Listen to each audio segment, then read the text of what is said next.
দেখি এই নকল পাগল সকল দেশে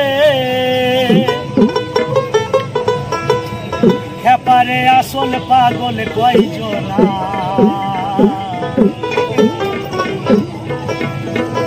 আমি মনের মতো পাগল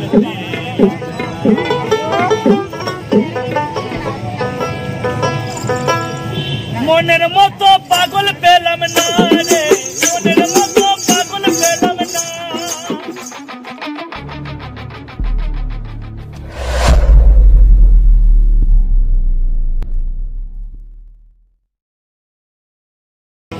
দেখি এই নকল পাগল সকল দেশে খেপারে আসল পাগল কয়জনা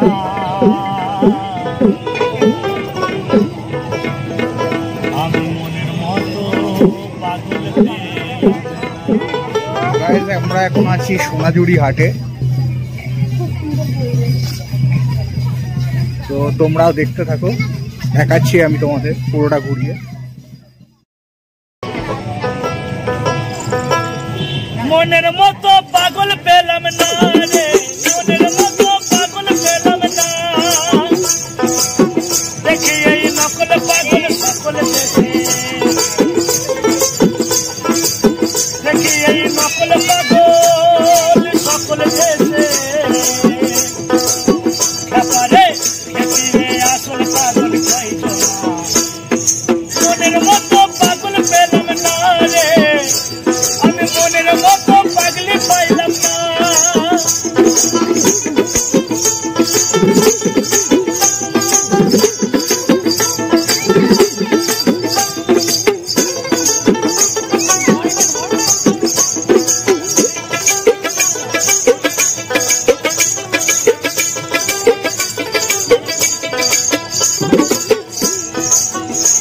আমি কত দেব পাগলের পরিচয় এই দেশটা হলো পাগলময়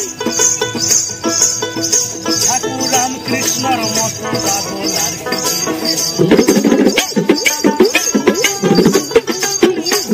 আমি কত দেব পাগলের পরিচয় এই দেশটা হলো পাগলময় ঠাকুর রামকৃষ্ণর মতো পাগল আর কি দেশে হয় আমাদের দেশের পাগল রইল দেশে ও ভোলার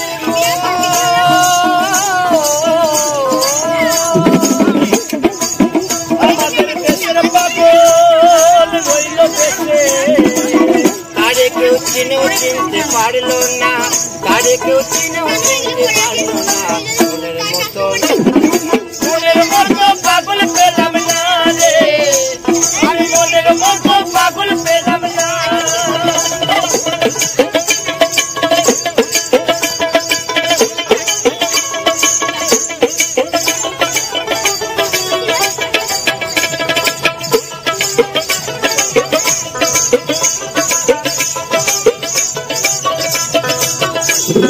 কেউ বা পাগল পীড়িতের আসে কেউ বা বিষয় লালসে আর ধনে জনে যশের মানে পাগল সবে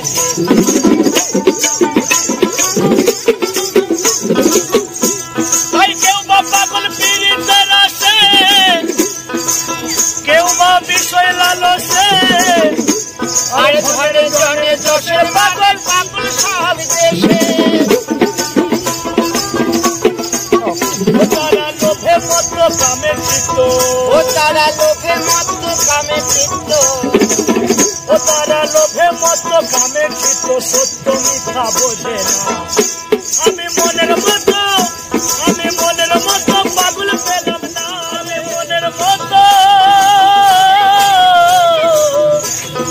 পাগল পেলাম না। আপনার নামটা কি বলুন? আমার নাম প্রবীর দাস বাবু। আপনার? আমার নাম গৌতম দাস বাবু।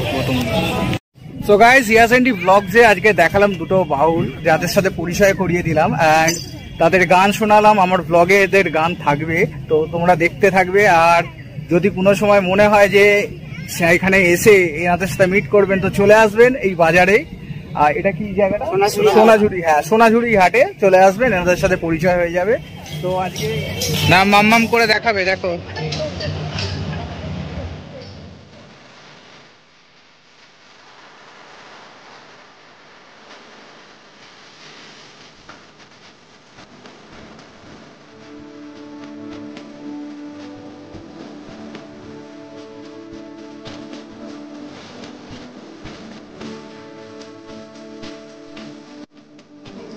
তবু যাওয়ার একটা বেলুন নিয়েছো?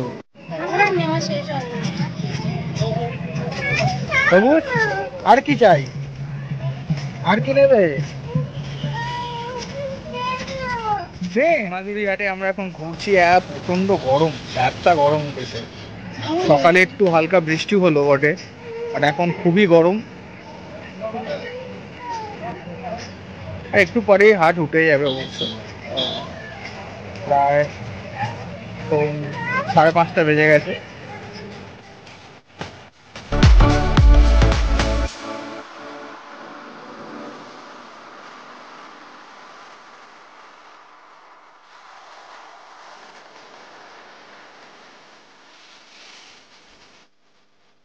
তো আমরা এখন সোনাঝুরি হাট থেকে চলে এলাম এসে, আর ওখানে একটা বাউল গানের আসর ছিল, সেই বাউল গান আমরা রেকর্ড করেছি।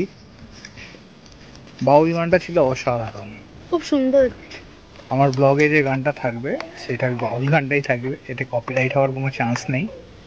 সো তোমরা সবাই শুনতে পাবে বাউল গানটা। তুমি কি এখন চিকেন পকোড়া খাবে? ও বাবা, সন্ধেবেলাতে চিকেন পকোড়া অর্ডার করেছে।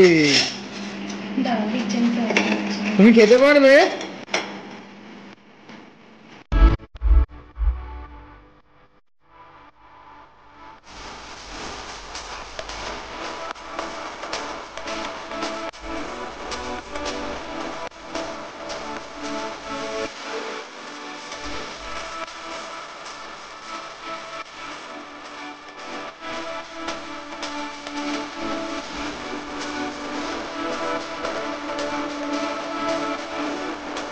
এটা কমপ্লিমেন্টারি ব্রেকফাস্ট, এর সাথে আরো আছে জিনিস।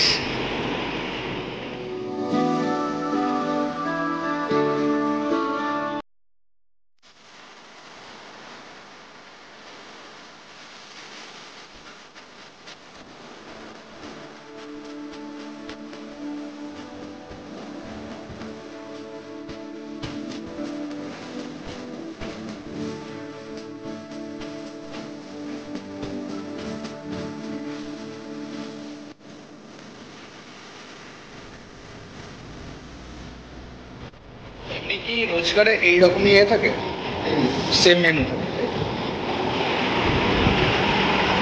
তো লুচির সাথে কি আলু তরকারি। এখন ব্রেকফাস্ট করছি, লুচির সাথে আলু তরকারি তো আছে, তার আগে আমরা যা যা ছিল দেখিয়েছি। তো এদের কোয়ান্টিটি ওয়াইজ মানে সাফিসিয়েন্ট, তো 2-3 জন খেয়ে নিতে পারবে যা দেয়। তো হ্যাঁ, খাবার দাবার অ্যাভারেজ, মোটামুটি নর্মালি, খুব খারাপও নয়। তবে কোয়ান্টিটি খুব দারুণ দেয়, রিজনেবল প্রাইসটাও রিজনেবল।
কথা বুঝতে পারছি না।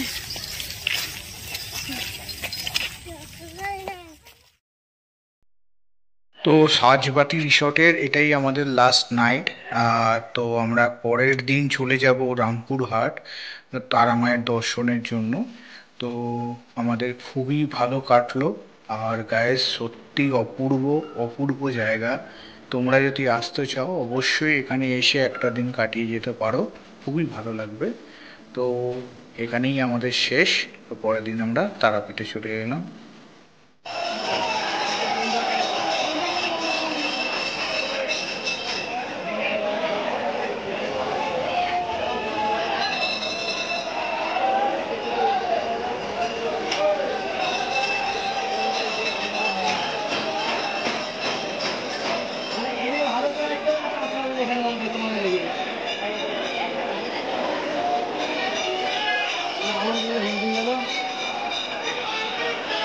ফাইনালি আমরা শক্তিগড়ে চলে এলাম একটু ল্যাংচা নেবো বলে। তো দেখো পেছনে দেখতে পাচ্ছ আমাদের দোকানটা। চলো দেখাচ্ছি কিরকম ল্যাংচা এখানে আছে।